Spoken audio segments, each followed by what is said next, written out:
बेहद उतार चढ़ाव के साथ ही अंत में एक ऐसा मोड़ आ गया जिसका क्रिकेट फैंस को लंबे अरसे से इंतजार था। जी हाँ, बारिश के कारण खेल को घटाकर पहले 11 ओवर का किया गया। इसी बदले हुए फॉर्मेट ने मैच को और ज्यादा दिलचस्प बना दिया। कैसे, ये आगे मैं आपको बताने वाली हूँ। वेस्टइंडीज ने पहले बल्लेबाजी करते हुए 5 विकेट के नुकसान पर 79 रन बनाए थे, जिसमें लेनन सिमंस की ओर से 28 और चाडविक वॉल्टन के नाबाद 27 रनों की पारी शामिल रही। जवाब में दक्षिण अफ्रीका ने भी विकेट गिरते रहे, लेकिन फिर भी वो उतने ही रन बना सकी। जेपी डुमिनी की 25 रनों की तेज तर्रार पारी जो थी, उसने दक्षिण अफ्रीका की पारी को संभाला। अंत में मैच पूरी तरह से टाई हो गया। दोनों टीमों ने 11 ओवर में बनाए 80 रन, लेकिन उसके बाद जो डकवर्थ लुईस का नियम है उसके मुताबिक दक्षिण अफ्रीका को जीत के लिए 81 रन चाहिए थे। उसके बाद क्या हुआ? स्कोर बराबर था, लेकिन जीत का फैसला किससे हुआ? बॉल आउट से। जी हाँ, इसका इंतजार बहुत लंबे अरसे से क्रिकेट फैंस को था कि इतना रोमांच हो जाए। दक्षिण अफ्रीका चैंपियंस ने आखिरकार इस बेहद रोमांचक मुकाबले में बाजी मार ली। तो एक तरफ इस मुकाबले में जहां अनुभवी खिलाड़ियों ने दिखाया कि उम्र भले ही ज्यादा हो गई हो, लेकिन जज्बा और स्किल्स आज भी बेजोड़ हैं, और वही देखने को मिल रहा है। दोनों ही जो मुकाबले हुए हैं, पहला और दूसरा, वो बेहद रोमांचक रहे हैं, बहुत करीबी मुकाबले रहे हैं। और आइए आपको कुछ जो महत्वपूर्ण हिस्से रहे हैं इस मुकाबले के, उसके बारे में भी बता देते हैं। सबसे पहले वेस्ट इंडीज की पारी की बात करते हैं। लेनन सिमंस की ओर से 28 रन बनाए गए 21 गेंदों पर। चार्ल्स वॉल्टन 27 पर नाबाद रहे, और टीम ने क्या स्कोर किया? 11 ओवर में 79 रन बनाए थे। विकेट के अगर हम पतन की बात करें, क्रिस गेल से जो उम्मीद थी ऐसा हो नहीं पाया। बहुत शुरुआत में ही उनका विकेट गिर गया। उसके बाद धीरे धीरे तमाम जो लोग हैं वो आते गए, और उसके बाद बारिश की वजह से जो था, ऐसा लगा कि मैच में खलल पड़ा है, लेकिन दरअसल बारिश की वजह से ये मैच इतना इंटरेस्टिंग और इतना रोमांचक हुआ। अंतिम ओवर तक मुकाबला खिंचा और स्कोर 80 रनों पर पहुंचा, लेकिन जो नियम है बारिश की वजह से जो होते हैं उसके मुताबिक 81 रन चाहिए थे। मैच टाई हो गया, और बॉल आउट के बाद दक्षिण अफ्रीका चैंपियंस को इस मुकाबले में जीत मिली।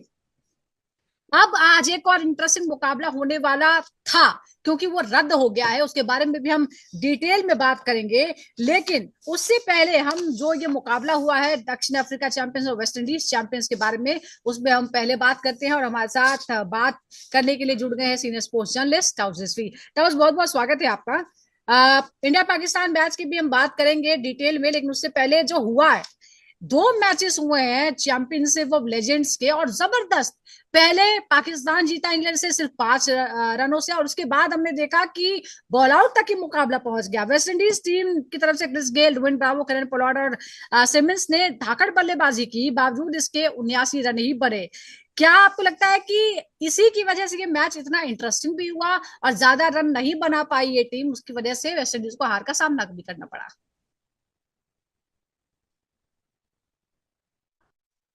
एग्जैक्टली जैसे हम सोचे थे कि यार ये एक्सप्लोसिव मैच होगा, कंसिडरिंग वेस्ट इंडीज एक पावर हाउस है हिटिंग का।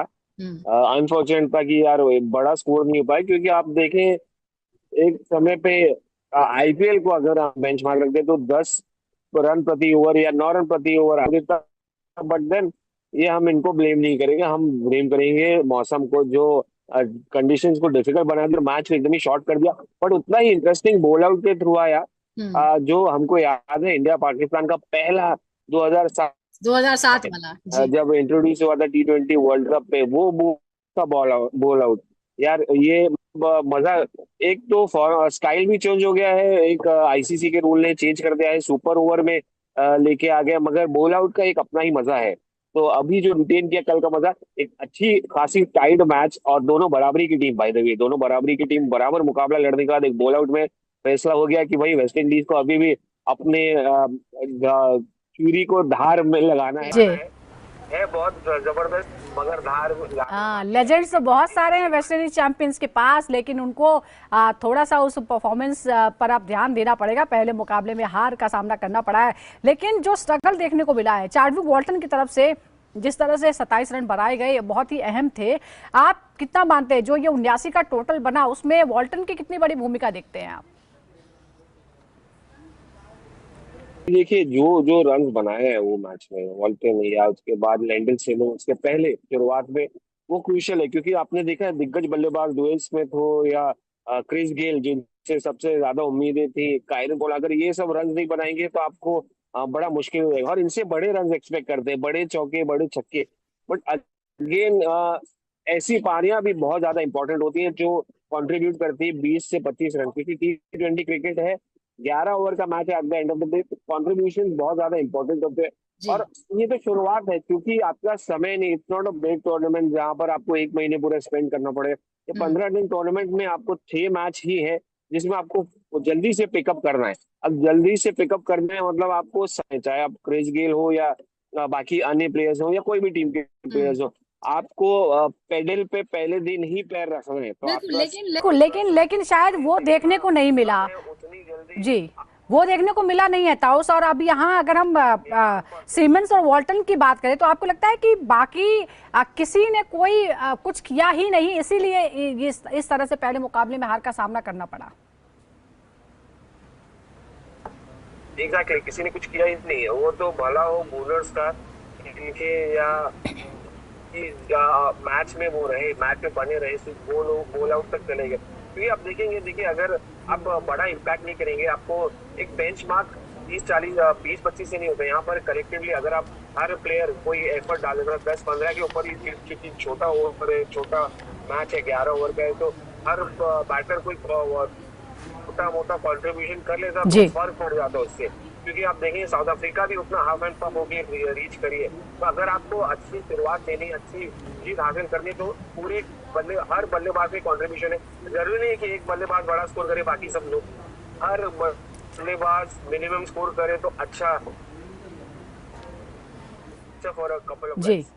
अच्छा, एक और बात है, बॉल आउट बड़ा इंटरेस्टिंग होता है, लेकिन बॉल आउट में जिस तरह से इससे पहले भी ये देखने को मिला है कि वेस्ट इंडीज पीछे रह जाती है। क्या आपको लगता है कि ये इसका रीजन क्या है? क्या ये एक्सपीरियंस की कमी दिखाता है कि उस मामले में, या फिर आपको लगता है कि वो प्रेशर आ जाता है क्योंकि बल्लेबाजों की तो एक बहुत बड़ी फौज है?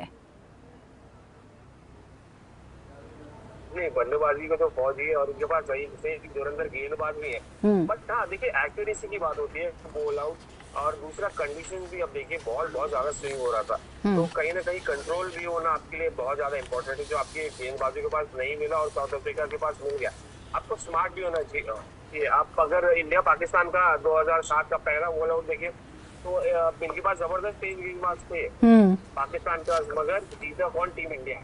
तो और इंडिया ने अपने मेन बॉलर्स को डाला ही नहीं था उसमें।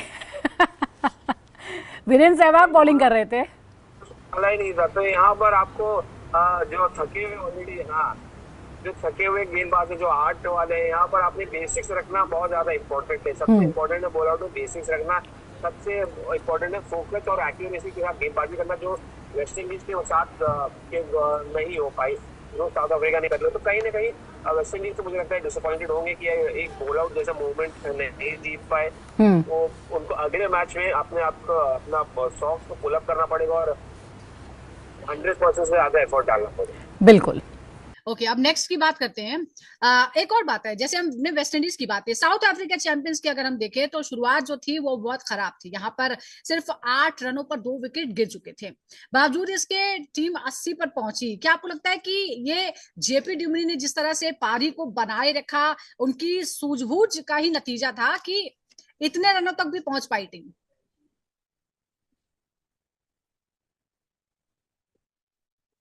देखिए, जेपी डुमिनी एक स्मार्ट क्रिकेटर है यार। मतलब एक रिस्पेक्टेड क्रिकेटर थे, और वो जो उन्होंने इम्पैक्ट क्रिएट किया इंटरनेशनल क्रिकेट में, तो ऑब्वियसली वो यहाँ पर कैरी ऑन करेंगे। ये कहीं ना कहीं दोनों टीम तो मजबूत है और साउथ अफ्रीका उतना ही इम्पैक्ट है। अनफॉर्चुनेट है कि भाई वो कैरी ऑन नहीं कर पाती। देखिए, हार और जीत होती है, मगर ये दो टीम जो बराबरी है, बराबरी का मुकाबला किए हैं। और जेपी डुमिनी का रोल बहुत ज्यादा इंपॉर्टेंट रहा है, जिस तरह से उन्होंने सूझबूझ के खेला है। कंडीशन आसान नहीं थी बल्लेबाजी की, स्विंग ज्यादा हो रहा था, ज्यादा बल्लेबाज कनेक्ट नहीं कर पा रहे थे। And one of the reasons why West Indies also failed and south Africa जो अच्छा, एक तरफ जेपी ड्यूमिनी थे, दूसरी तरफ आपको लगता है कि अगर एबी डिविलियर्स वहां पर थोड़ा और टिक जाते तो मुश्किल हो जाती, लेकिन सुलेमान बेल ने जिस तरह से उनको आउट किया, क्या आपको लगता है कि ये दरअसल टर्निंग पॉइंट था जिसकी वजह से मैच बराबरी पर खत्म हुआ और नौबत बॉल आउट तक पहुंची? तो देखिए एबी डिविलियर्स और क्रिस गेल तो साथ में ही खेले हैं भाई आरसीबी का, तो एक दूसरे को पता है उनका गेम क्या है। बिल्कुल। बट अगेन यार फर्क तो पड़ जाता है, ये तो ऑब्वियस सी बात है कि भाई एबी डिविलियर्स होते तो गेम खत्म ही करके आते। बट आरसीबी का कॉन्फिडेंस उनको शायद मिल गया वहां से, उनकी टीम को मिल गया, उनको नहीं मिला है, इसलिए वो 11 बैट आउट हो गया। मगर eight the end of the day I mean it's cricket. Again I wouldn't say कि एबी डिविलियर्स कंडीशंस के साथ स्ट्रगल किए या उनको समझ में नहीं आया। AB de Villiers quite an experience guy है, बहुत साल खेले, लेजेंड ऑफ द गेम है, उनको पता है कैसे हैंडल करना है। बट वो वन ऑफ मोमेंट होता है कि भाई ऐसे तरीके से आउट हुए जिस तरीके से एबी आउट हुए या बट अगेन ये तो शुरुआत है, कल पहला मैच था, उनको अब समझ में होगा एट द एंड वापसी कर रहे हैं हर सारे के सारे क्रिकेटर्स जी। सब क्लिक नहीं होंगे, धीरे धीरे एक एक करके ग्रुप में आएंगे, पार्टी ज्वाइन करेंगे, और मुझे लगता है एबी की पार्टी दूर नहीं है। और एक वापसी की जो पूरी दुनिया इंतजार कर रही थी महामुकाबले की, इंडिया वर्सेस पाकिस्तान, जहां ये दो नाम आ जाते हैं, चाहे वो कोई भी खेल हो, और खासतौर पर अगर क्रिकेट का खेल हो, तो फिर वो एक बहुत ही रोमांचक मुकाबले की उम्मीद यहां पर हो जाती है। लेकिन अफसोस ये मुकाबला रद्द कर दिया गया है, क्योंकि ज्यादातर प्लेयर्स ने, इंडियन प्लेयर्स जो थे, उन्होंने खेलने से इनकार कर दिया। उसके बाद आयोजकों को इस मुकाबले को रद्द करने का फैसला लेना पड़ा है। आज ये मुकाबला होने वाला था, लेकिन अब ये मुकाबला नहीं होगा। लेकिन अभी तक अगर हम पिछले साल का रिकॉर्ड देखें, तो पिछले साल फर्स्ट सीजन में फाइनल में दरअसल दोनों ही टीमें पहुंची थी और इंडिया चैंपियंस को यहाँ पर जीत हासिल मिली थी। जो मुकाबले खेले गए उसके बारे में भी आपको बता देते हैं। पिछली बार जब दोनों टीमें आमने सामने आई थी, WCL में फाइनल में भारत ने 159 रन बनाए थे 5 विकेट के, और 5 विकेट से जीत हासिल की थी इस मुकाबले में। और इसका इंतजार हो रहा था कि शायद फिर से एक बार ऐसा ही कुछ इंटरेस्टिंग देखने को मिलेगा।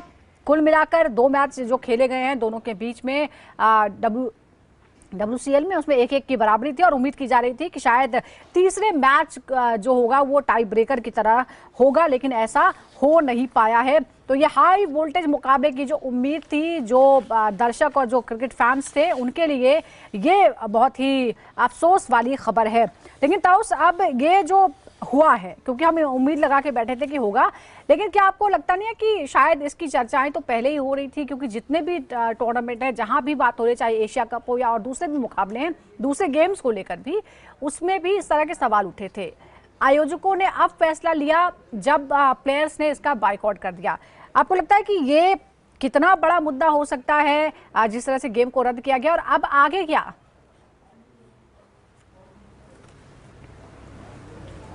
तो आगे तो मैं सोच सकता हूँ कि अगर फाइनल में दोनों टीम आ गई तो क्या होगा। हाँ। दैट इज द थिंग, आपको एक्सपेक्ट कर रहे थे, तो टूर्नामेंट ऑर्गेनाइजर्स एक्सपेक्ट कर रहे थे कि यार एक मैच हो जाएगा, और अच्छा एक्साइटेड थे फैंस, जो फैंस है, जो इंडिया पाकिस्तानी क्रिकेट फैंस है, वो एक्साइटेड थे obviously different reason at the end of the day. But कहीं ना कहीं जब लगा कि भाई बाकी टूर्नामेंट हॉकी टीम है आपकी, जूनियर एशिया कप के लिए आ रही है या वर्ल्ड कप के लिए आएगी या पीछे टीम कोई भी आ रही है, तो होपफुल थे कि शायद ये मगर players at the end of the day, player it's come down to the players, players कितना इंटरेस्ट दिखा रहे हैं, कितना इंपॉर्टेंट है उनका हिस्सा लेना।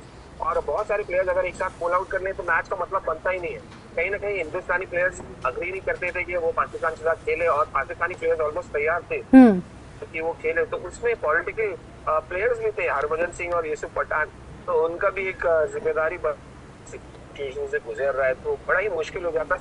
Eight the end of the day it's cricket, या क्रिकेट बाकी सारे शायद स्पोर्ट इंडिया पाकिस्तान के हो जाए, लो प्रोफाइल हो जाए, मगर क्रिकेट छुप नहीं सकता है, और ये सब बड़े प्लेयर्स इन्वॉल्व हैं, बड़े क्रिकेटर्स और बड़े नाम, तो ये तो नजर में आ नहीं था। Eight the end of the day controversy तो होनी थी, लोग कहीं ना कहीं इसका सोल्यूशन होना चाहिए। Cricket fans eight the and महदूद रह जाएंगे इस ये कॉन्टेस्ट नहीं होने से, मगर क्या करेंगे, पॉलिटिकल सिचुएशन इंप्रूव नहीं होगी जब तक कि क्रिकेट नहीं होगा आगे, विच इज अनफॉर्चुनेट। बायलैटरल में तो नहीं खेलने मिलेगा शायद, शायद मल्टीनेशनल टूर्नामेंट जो आईसीसी या शायद एसीसी ऑर्गेनाइज करे या ओलंपिक, उसमें हमको देखने मिल जाए इंडिया और पाकिस्तान के मैच। हाँ, कई बार ऐसा पहले भी हो चुका है, लेकिन एक और बात है कि क्या अगर फाइनल में पहुंचती हैं दोनों टीमें, तो क्या होगा, क्योंकि हमने देखा चैंपियंस ट्रॉफी में क्या हुआ था। चैंपियंस ट्रॉफी में हमने उस टूर्नामेंट में हिस्सा भी लिया, लेकिन जो होस्ट था पाकिस्तान, हमने वहां पर कोई मैचेस नहीं खेले हैं। लेकिन ये जो लीग्स हैं, क्योंकि इसका आयोजन जो है वो आईसीसी या बीसीसीआई नहीं कर रहे हैं, तो आपको लगता है कि इसमें किस तरह की चेंजेस हो सकते हैं, या फिर इंडिया ऐसा भी कुछ कर सकता है, क्योंकि यहाँ वेन्यू बदलना तो बहुत मुश्किल है। नहीं सॉरी, यहाँ वेन्यू का तो सवाल ही नहीं बहुत है, सॉरी मुश्किल सॉरी। और ये भारी पड़ जाएगा, क्योंकि नहीं नहीं नहीं, वेन्यू की बात नहीं है। वेन्यू का सवाल भी नहीं होता। हाँ, सवाल ये है कि फिर अगर फाइनल में आ जाती हैं दोनों टीमें तो क्या होगा, क्योंकि आईसीसी और बीसीसीआई इसको ऑर्गेनाइज नहीं करते हैं। Exactly exactly. और ये टीम के जो ऑर्गेनाइज है उनके लिए बहुत भारी पड़ जाएगा। देखिए एंड ऑफ द डे, आप इंग्लैंड में ऑर्गेनाइज करें, वेस्ट इंडीज में करें, अमेरिका में करें, आपको बिग टिकट इवेंट्स और टिकटिंग इससे पब्लिक से क्राउड से, वो तो यहाँ से पब्लिक इनकी वजह से आती है, इंडिया और पाकिस्तान की वजह से, and that is a big ticketing event जहाँ पर प्रॉफिट्स भी आते हैं, बट देन कहीं ना कहीं आपको प्रॉफिट से ऊपर देखना पड़ता है, कहीं ना कहीं आपको बिजनेस से ऊपर देखना पड़ता है। और ये हम्म। समझदारी किया ऑर्गेनाइजर्स ने कि भाई ये मैच को रद्द कर दिया, बट आगे फ्यूचर में देखना पड़ेगा, अगर ये दोनों फाइनल में आ गई तो क्या नतीजा होगा इसका, क्या इनको इमीडिएटली पाकिस्तान को एक्सक्यूज देके भाई आप जब तक कि हमारे सुधार देंगे आप टूर्नामेंट से बाहर हो जाइए, वो करना पड़ेगा, या दोनों को जॉइंट विनर्स डिक्लेयर करना पड़ेगा। तो ये at the end of the day organisers की जिम्मेदारी, और बड़ी जिम्मेदारी है, बड़ी आसानी से नहीं होगा ये। हम्म। ये उनको एक बड़ा दिल रख के करना पड़ेगा, दिल पे पत्थर रख के। बिल्कुल, देखिए ये एट द सेंटिमेंट से एंड ऑफ जुड़ा द डे हुआ अगर आप मामला क्या है, और माइंडसेट जब से दोनों जा देशों के बीच जिस तरह के तनाव हैं और मासूम लोगों पर जिस तरह से हमले हुए, जिस तरह से उनकी हत्याएं हुई, जाहिर तौर पर देश के लोग नाराज हैं, और इसीलिए वो किसी ऐसे दुश्मन देश के साथ खेलने को जो है वो बिल्कुल पसंद नहीं करेंगे, और इसीलिए ये फैसला लिया भी गया है। लेकिन शायद इसे थोड़ा सा और मैनेज किया जा सकता था, क्योंकि पहले से ही है, या तो फिर आप इस टूर्नामेंट को इस तरह से डिजाइन कीजिए कि दोनों का आमना सामना हो ही नहीं, या फिर पहले से ही ये तय हो जाना चाहिए कि अगर दोनों टीमें एक साथ हिस्सा लेंगी ही नहीं किसी किसी भी टूर्नामेंट में। लेकिन फिलहाल डब्ल्यूसीएल में ऐसा नहीं हुआ है। उम्मीद करते हैं कि आगे के जो मैच हैं उसमें जिस तरह का रोमांच देखने को मिला पहले दो मुकाबलों में, वैसे ही रोमांचक होगा, और डब्ल्यूसीएल जो है वो एंटरटेन जो है वो अपने क्रिकेट फैंस को करता ही रहेगा। बहुत बहुत शुक्रिया आपका ताउस हमसे जुड़ने के लिए, हमसे बात करने के लिए। दर्शकों का भी बहुत बहुत शुक्रिया, इसी तरह जुड़ रही क्रिकेट प्रेडिक्टर के साथ।